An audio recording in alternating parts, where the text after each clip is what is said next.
The ATSB welcomes changes implemented by Airservices Australia, the country's air traffic control services provider, in response to safety issues that were identified following an investigation into a pair of serious runway excursions involving large passenger airliners at Melbourne Airport. The ATSB exists to identify safety issues such as this one, but for safety to actually improve, we rely on action to be taken by the relevant stakeholders to address the issues we've identified. During the two separate incidents in September 2023, the flight crews of a Malaysia Airlines and Bamboo Airways flights were not aware of Melbourne's main north-south runway, runway 1634, was temporarily shortened due to resurfacing works being undertaken when they took off using full runway length parameters. Despite information about the shortened runway being available to each of the flight crews via a Notice to Airmen, or NOTAM, and the Automatic Terminal Information Service, or ATIS, in each case both aircraft took off beyond the temporary runway end, passing within metres of workers and vehicles on an active worksite.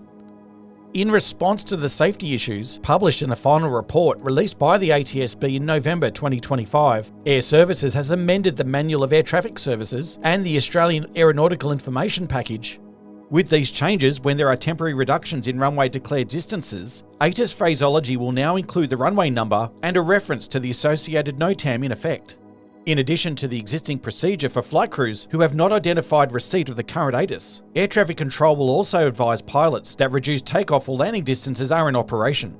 And Air Traffic Control will now provide directed advice of a reduced runway length to flight crews, either with the taxi instructions to the holding point for departures or on the tower frequency on first contact for arrivals. The positive changes undertaken by Airservices will improve the dissemination of information to pilots, specifically when there's a reduced runway length in operation.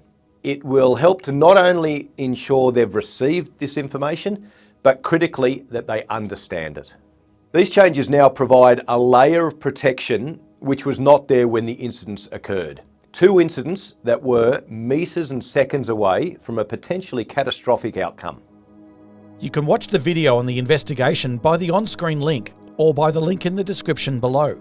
Or you can read the final report on the ATSB's website by searching AO-2023-043 by the links below or the link in our bio.